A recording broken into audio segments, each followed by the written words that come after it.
half an hour's time. Are we excited about Late Line? Oh, yeah! And I think, if anything, the Late Line lovers got bigger than last week. Big round of applause, too, for the Silver Foxy ladies. Although, Chris, we have a bit of a dissenter here. Look at this. Look at this shirt. I prefer Lee Sales. Look at this. Hang on. Oh, it is. No, Tony's Wednesday. You're only allowed in here on Mondays, Tuesdays and Fridays. Get out. All right, are we ready to do this? Let's get into this week's campaign roundup.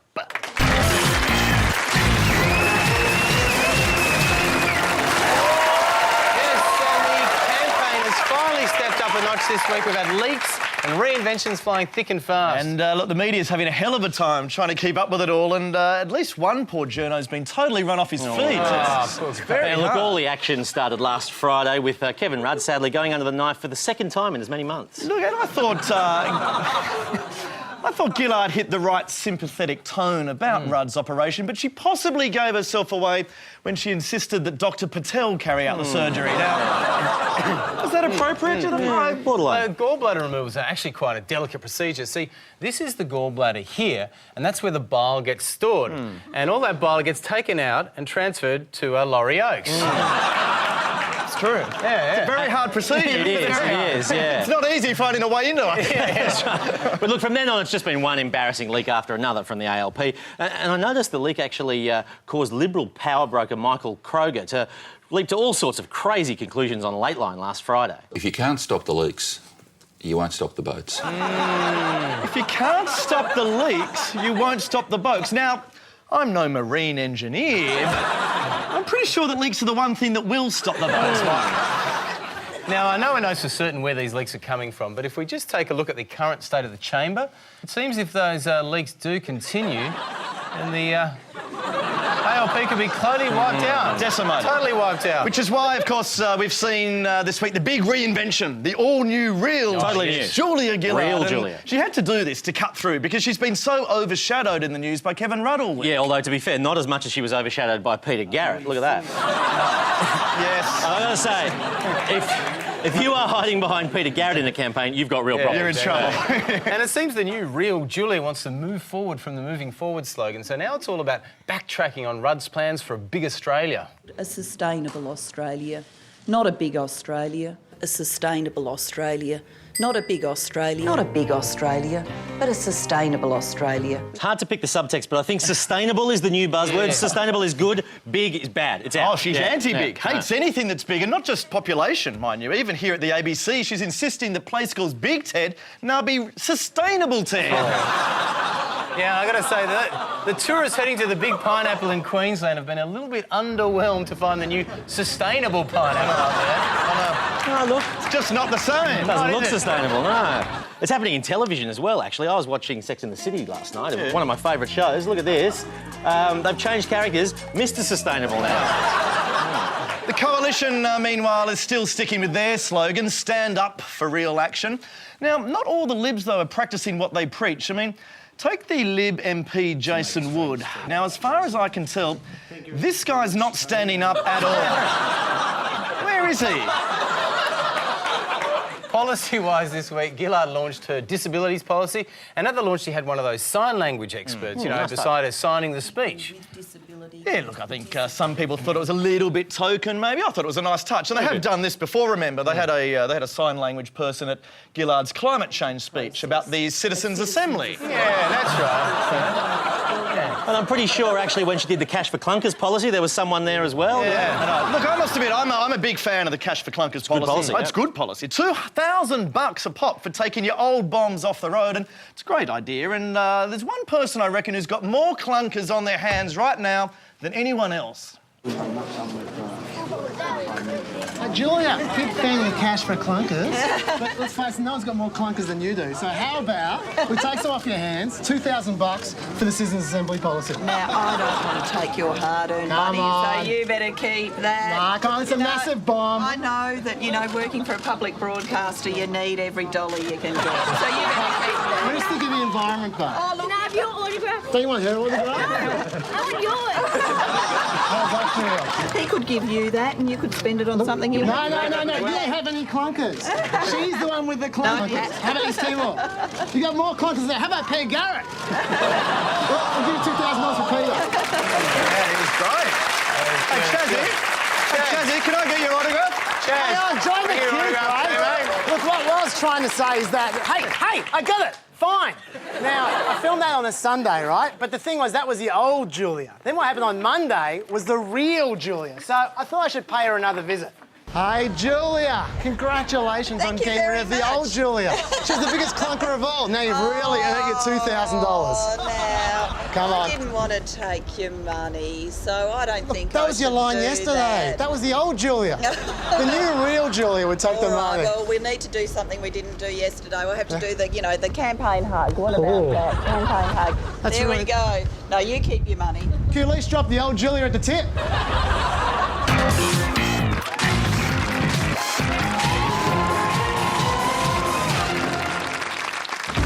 Tony Abbott, a man of vision, a man of strength, and above all, a man of real action. A typical day begins for Tony at 5 a.m. Then it's straight down to business, meeting with his shadow cabinet at 9 o'clock. Our job is to save Australia. Followed by a security briefing mid-morning, then some high-level talks with captains of industry and lobby groups. Before attending a power lunch with business leaders in the city. Malcolm's probably said worse about me. His afternoons might include a visit to a regional hospital, a doorstop with the press, and finally a consultative meeting with senior leaders of the church. Tony Abbott, a man who's fit.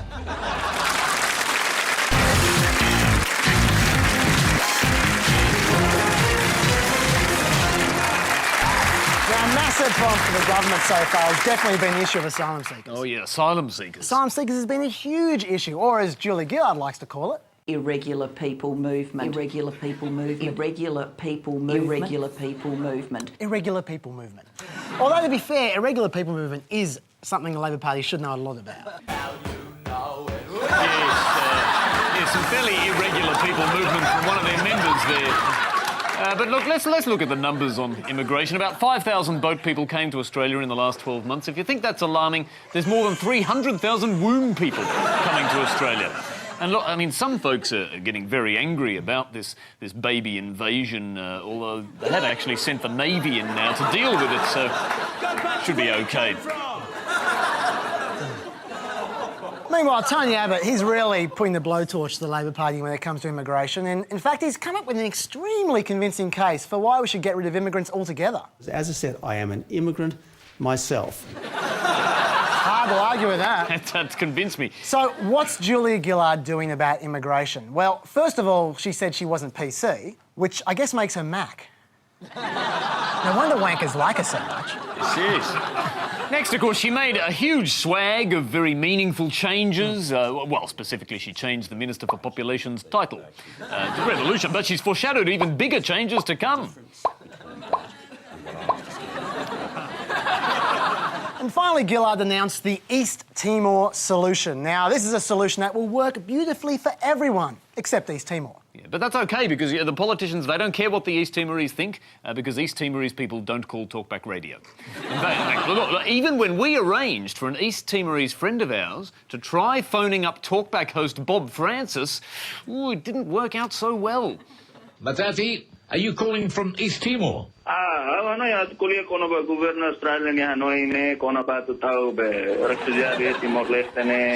Excuse me, can you speak English, please? Goodbye, I don't even know what he's talking about. 17 minutes to 12 o'clock. We tried. What the East Timor solution is all about, however, is this guy, David Bradbury. Now, he's almost as much behind Gillard's policies as he is behind the for photo opportunities off the coast of Darwin. And look, no wonder Bradbury loves patrolling the seas off Darwin, because his electorate is right next door to the Blue Mountains. But look, admittedly, David Bradbury does have some very good political instincts. Like, he said this during the leadership spill. There is and has has been a growing view that we have lost our way. No kidding you've lost your way, David. You're in the Timor Sea.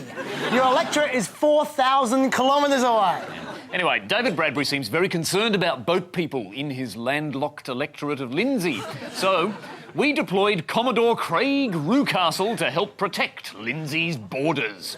We're here to help David patrol the borders of his Western Sydney electorate.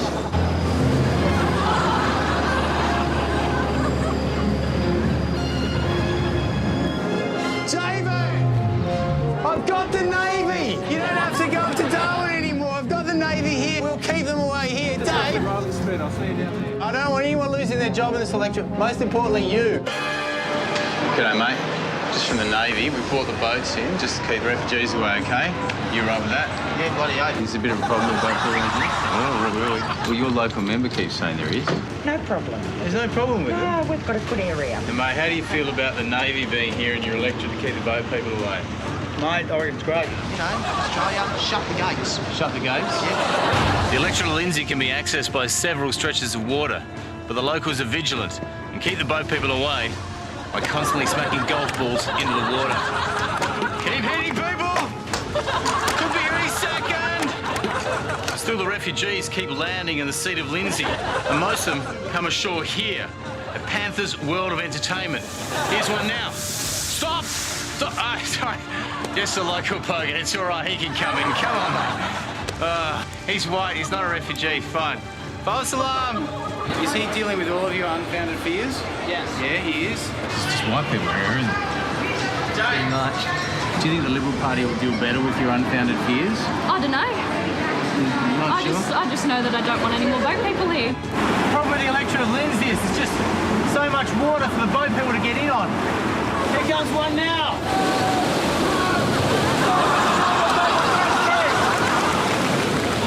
What about leprechauns? You seen any leprechauns? No. Well, that means David's protecting you from those. Have you seen any boogie monsters? Well, that means David's protecting you from those. Have you seen any sky dragons? No, not at all. David again. Mate, David's got the Navy down here. See, just keep the boat people away. You happy? Yeah, you happy about that? Yeah, thank David for that. Oh, thank He you. came to visit us in Darwin, so we came down here. Thanks, mate.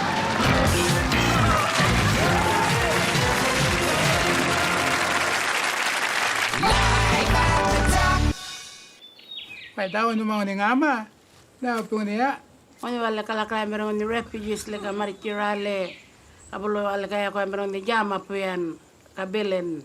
Barang wala ni zaman kuro pul internet kuro marang itu kalau rumbal na tahu kuro pan berana kuro lensi loken dengan kalumbal ka. Bunga muka ni jama mer, kau ni nak kontrol dia arpia.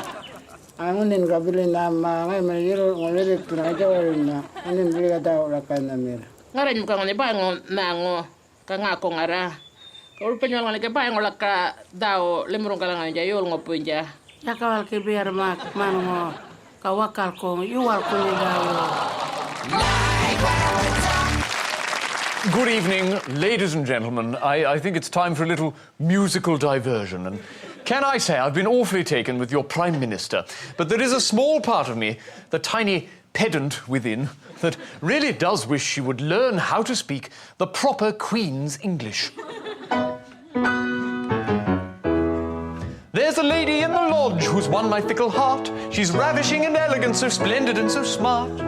But Julia, I must admit, there's one small thing I hate, and that's the way you mispronounce the word Negotiate. I can overlook your bogan tones and all your repetition. I know you'll always speak and spin like every politician, but if I am to love you, then we must get something straight. You have to learn how to pronounce the word Negotiate.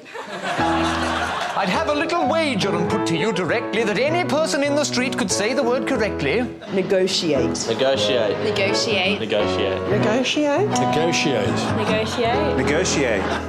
I don't care if the mining tax brings us to our knees. You can increase our emissions, you can spit on refugees, you can set my roof on fire, you can raise my interest rates, just as long as you learn how to say the word Negotiate. I mean, no one says propitiate, one never hears initiate. You know we don't appreciate it when you say Negotiate. You never say substantiate or utter differentiate. We find it quite excruciating when you say Negotiate. Thank you very much. Johnson, ladies and gentlemen. Oh! And the good news is Tony Jones not too far away now. And to find out what he's got coming up on Late Line tonight, here's a little preview. Coming up on Late Line, as the arrival of boat people continues to rise, what plan do authorities have in place to combat the even larger numbers of boat shoe people?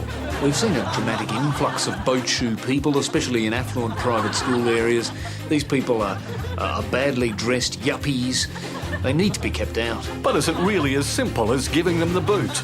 Oh, we're not just preppy private school twats. We're human beings. We deserve some compassion. And would there be any room for them on Christmas Island anyway? It's just not feasible to lock them all up. Our detention centres are already overflowing with people who insist on wearing Crocs. Footing the bill. That's tonight on Late Line. And we deserve the right to wear pink sweaters tied around our neck as well. Coming up at 10:15 p.m. on ABC One.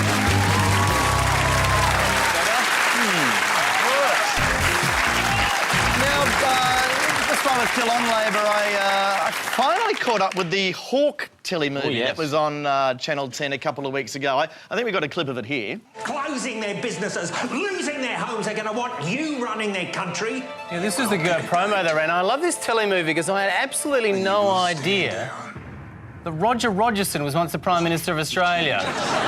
That was news to me. Yeah, look, I had no idea that the guy from the Commonwealth Bank ads was once our treasurer. I mean, surely that's a conflict of interest. There was actually a little bit of sneering about some of the casting, but I thought they did quite a good job on the whole getting decent lookalikes, especially when you consider the first guy that they cast as Hawk.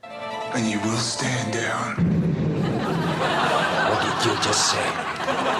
You know, not an exact pretty good. That's all Ricky. Although, to be fair, he was a lot closer than the guy they originally got to cast as Howard.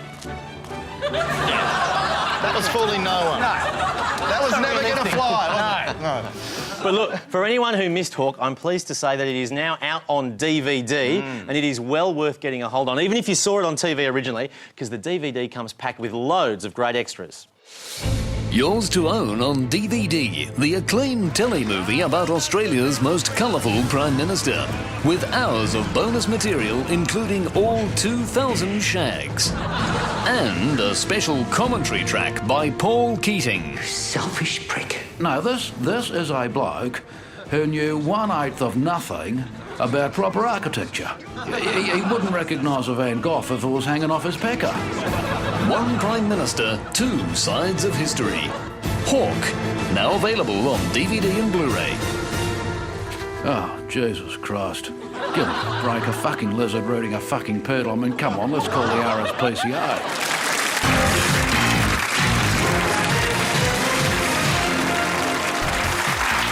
The problem that every TV network faces during an election campaign is that they have to cover politics in their news bulletins. And politics is not the world's most entertaining subject, which is why we've put together a little lesson. How to turn this boring shit into great TV. Now, political issues can be quite dry, so you've got to make sure you have some great footage to stimulate viewers' interest. Yes, now here is an object lesson in TV reporting from 10 News, right? Now, they went out and filmed thousands of dazzling images to add excitement to a report about broadband. This is the actual story they showed on air in real time. OK, they start off with this extraordinary shot of two men feeding a wire. Follow it up with two men feeding a wire. But then they somehow dug up this doozy. Two men feeding a wire. It's brilliant. Although look, I'm not too sure about this next one, which is a wire being fed by two men. No. But this next one's going to knock your socks off, OK? Because you see those two men? Oh, what are they doing? Feeding a wire. You're kidding me. Yeah, all right. And look, I think that deserves a shot of the men, at least, so that we can see the wire again. And then just when you thought they'd run out of ideas, the coup de grace. You'll never guess it. Two men feeding a wire. What a visual feast. And if you're interested, you can now purchase the director's cut of that news report. It's called The Wire, and it's much better than that shit on HBO. Now, the only thing that's drier than broadband is tax. Oh, but no. Channel 9 reporter Ross Greenwood came up with a brilliant solution for how to make the Henry Tax Review come alive.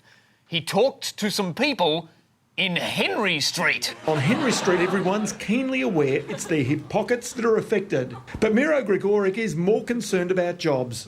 Maybe that's a good thing. More employment? Well, the people in Henry Street are happy. Yes, the analysts from Henry Street are happy. Of course, they're experts in all things Henry. Oh, they are. No, don't knock it. It's a useful technique, that. I don't know if you knew. I used to be a court reporter. I did once. not know that. I was. And I did a story about the Crimes Legislation Amendment Telecommunications Offences and Other Measures Act No. 2, 2004. And look, I was very grateful for the opinions of the good people living on Crimes Legislation Amendment Telecommunications Offences and Other Measures Act No. 2, 2004 Street. Took me a while to type it into the GPS, but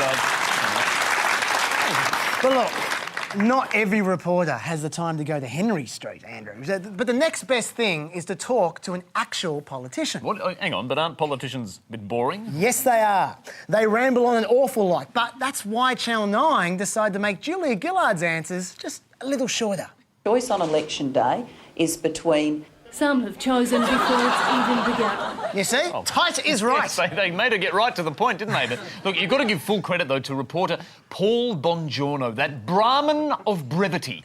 He has perfected this shortening technique to give us the shortest politician interview in campaign history. Not even the coalition could have kept the budget in surplus. No, you couldn't. Not all of Labor's big announcements have been met with negative... I'm sorry. That was too fast for human sight. Can we just see that again in slow-mo?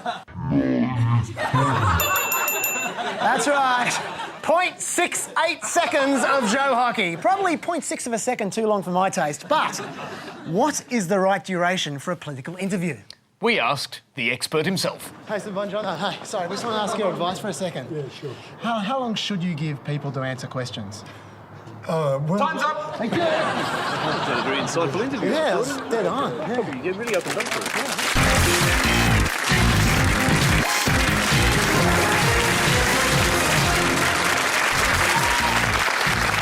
OK, now last week, you may remember we had the Liberal Deputy Julie Bishop on the show, and she was comprehensively triumphant, she was, in a couple of stare-off contests. Yes, and so this week we thought it was only fair to invite someone from the other side of politics to take part in a similar style of game. So with that in mind, please give a big welcome to the Labor Minister for Housing, Tanya Plibersek.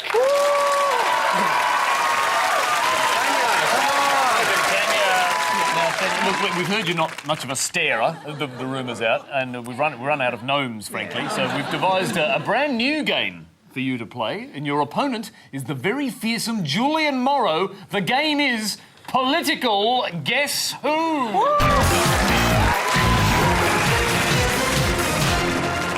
Jules, you know the game, presumably? I do, but Tanya's got an advantage because the Labor Party's been playing Guess Who about the leaks all week. Yeah, it is true. And they've also probably bet against themselves as well. All right, let's get into it now. Well, firstly, we have to find a card. Julian has to guess this politician.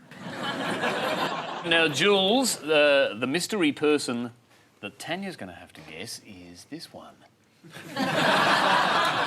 Julian, does this person like to be photographed in Speedos or Lycra? Does like to be photographed, but not in Speedos, no.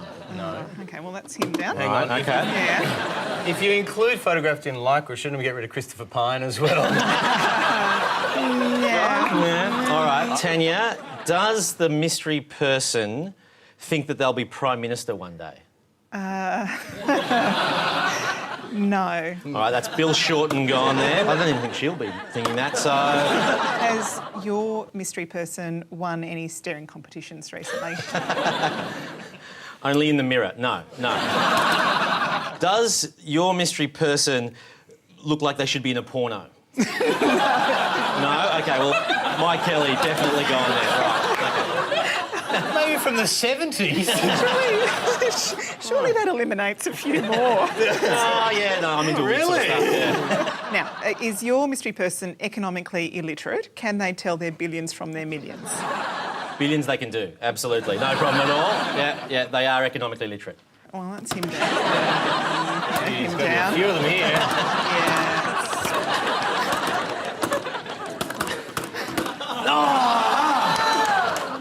I've got to go for one here. Is the mystery person a respected senior Labor figure?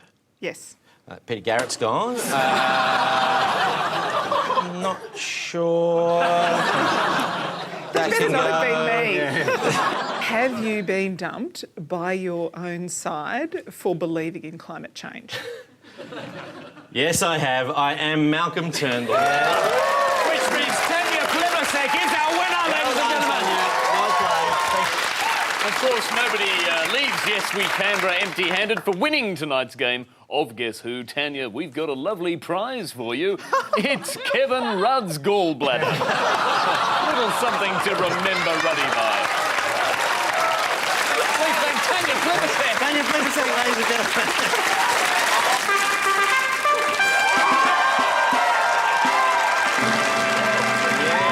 Yes, the Mal Award, awarded each election for the candidates who commit political suicide on the campaign trail or just make a general ass of themselves. And so much to choose from this week, but we could not go past the Senator Steve Fielding from Family First. Yes, this is the party that believes in old-school Christian family values, and so we're a little bit surprised to learn that Family First had sought to do a preference deal with the Australian Sex Party. Yeah, well, no, I actually think of Steve Fielding as a bit of a closet Casanova. In fact, if he keeps this up, he could get a job as the CEO of David Jones.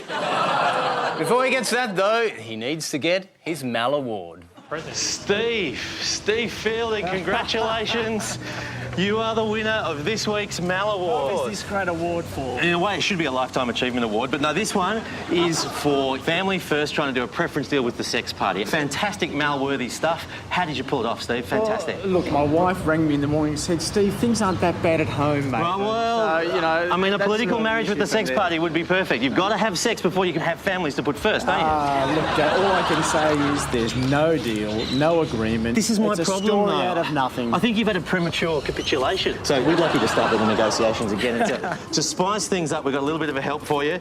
Here we go. This is the sort of thing that the Sex Party would like. Whoop, that'll help the negotiations. There you go, Steve. Come on, take it in. Look, Lisa, I appreciate your advice, but I certainly won't be taking it. Thank you very much.